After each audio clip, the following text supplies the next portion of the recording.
Merci à tous pour avoir fait partager cette vidéo. C'est une vidéo qui m'a pas pris énormément de temps à faire, contrairement au montage que je fais habituellement. Et c'est un vrai succès, toutefois relatif. Vous savez, sur YouTube, on pense que c'est assez facile de faire un buzz, d'avoir beaucoup de vues. Et c'est pas du tout le cas, c'est un travail énorme en fait. Il faut surtout être régulier, c'est quelque chose que j'essaye de faire en ce moment, de créer de la régularité dans mon contenu. Donc cette vidéo justement, celle que j'ai publiée il y a 2-3 jours, c'est pour vous faire passer un message. Et surtout pour ouvrir l'esprit sur le voyage. Parce que beaucoup de gens pensent que c'est quelque chose d'inaccessible et qu'il faut forcément aller loin, forcément avoir beaucoup d'argent pour pouvoir se déplacer et vraiment profiter de ce que le monde a à nous offrir, et c'est pas du tout vrai. En vrai, c'est à la portée de tous. Aujourd'hui, on a un outil formidable qui s'appelle Internet et qui nous donne accès à des millions de personnes qui sont connectées, surtout à travers des plateformes. Il y a Airbnb, c'est celle qui est la plus connue, c'est celle pour laquelle on paye pour avoir un logement, mais il y a également des plateformes qui sont gratuites. Il y a ce qu'on appelle le couchsurfing. Couchsurfing, c'est quelque chose qui vous permet d'aller chez les gens gratuitement en échange d'une expérience, d'apprendre à faire de la guitare, apprendre quelques mots de la langue, et en échange cette personne vous offre où dormir. C'est quelque chose que je pratique en ce moment chez moi et j'accueille des gens qui viennent de beaucoup de gens. Jusqu'à maintenant j'ai eu beaucoup de Mexicains parce que sur mon profil ils voient que je parle espagnol et des gens préfèrent trouver des gens qui parlent leur langue et ils sont un peu moins perdus. Mais j'ai eu aussi une Suédoise, des Polonais, des Allemands, tout un tas de nationalités. Donc c'est ça qui est génial, c'est que avec Couchsurfing, on peut se déplacer partout dans le monde et c'est vraiment à portée de tous. Autre chose, j'ai eu une remarque sur j'ai eu beaucoup de messages vraiment très gentils et des gens qui ont beaucoup aimé mon message.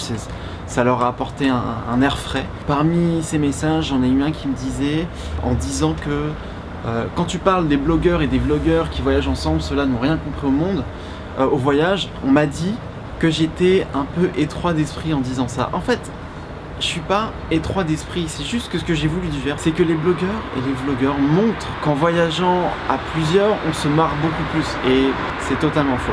Parce que déjà quand on est plusieurs, quand on est en groupe, donc on va plus difficilement s'orienter avec les autres, on parle la même langue, donc on se mélange pas avec les autres, vous allez vous ouvrir plus difficilement sur le monde. Il y en a qui le font, je dis pas qu'il y en a qui le font, mais ce que je vois dans la plupart des vlogueurs, c'est que, et des youtubeurs connus, c'est qu'ils vont pas vers les autres, ils vont vers des gens qu'ils ont déjà connus auparavant.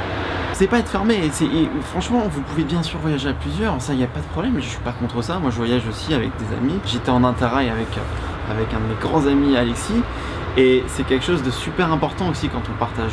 Dans un film que j'adore qui s'appelle Into the Wild, le personnage principal, j'ai oublié son nom, il écrit que le bonheur n'est entier que s'il est partagé. C'est vrai, mais vous pouvez tout à fait le partager avec des gens que vous venez à peine de connaître. Donc c'était vraiment mon message que je voulais vous faire partager.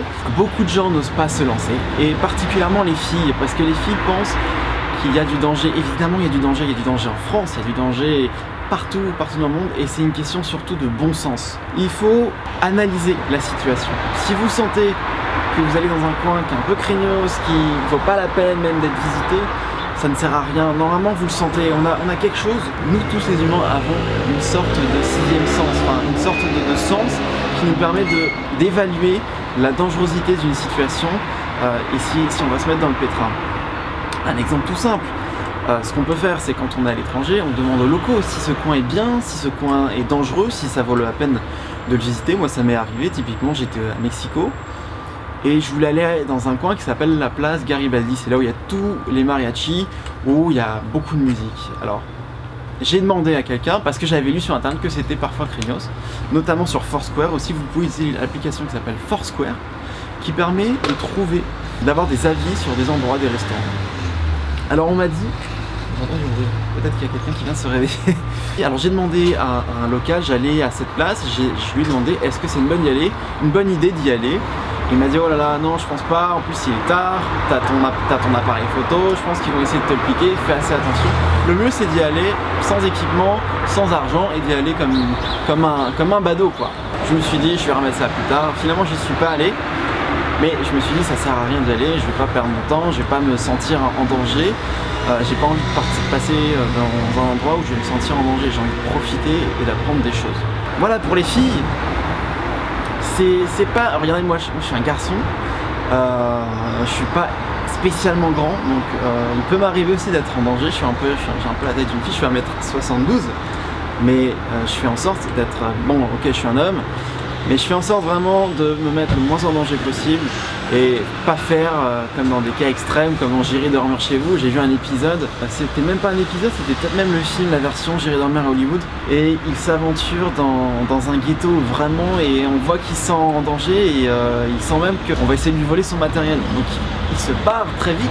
Faut pas faire l'extrême comme ça, faut pas se dire ah bah on me dit de pas y aller, mais moi justement je vais y aller. Donc si on vous dit de pas y aller, n'y allez pas. Ça vaut pas le coup. Cette vidéo, je vais continuer à la promouvoir sur Facebook, sur Instagram, sur tous les réseaux qui sont à ma disposition. À la base, cette vidéo, c'est tiré d'un article que j'avais écrit sur Medium, qui lui-même était inspiré de plusieurs vidéos, d'articles que j'avais eu sur internet, de contenu qui était en langue étrangère, en espagnol et en anglais. Et je me suis dit qu'en faisant une vidéo, ça aurait peut-être plus d'impact sur les gens qu'un article. Un article, c'est bien, mais une vidéo, c'est encore mieux. Je m'inscris en ce moment dans une démarche de publication beaucoup plus régulière, donc vous allez voir plus de vidéos. C'est-à-dire que jusqu'à maintenant, j'ai publié des vidéos toutes les 2 semaines, 3 semaines, même des fois je mettais beaucoup plus de temps. Alors, en ce moment, je passe du temps sur mes vidéos, je prépare des vidéos, là comme cette vidéo, je viens de la préparer et je me suis dit que j'allais la tourner. Et donc c'est dans une démarche de publication beaucoup plus régulière, histoire d'augmenter mon audience, d'avoir plus de gens qui me suivent, puisque j'ai envie de construire une communauté autour du voyage responsable, et du voyage où on part pour pas seulement voir, mais pour apprendre et pour transmettre aux autres. Voilà les amis, si vous avez vu jusqu'à maintenant, je suis très content. Si vous avez écouté jusqu'à maintenant, n'oubliez pas une chose, c'est qu'un monde vous attend. Un monde t'attend.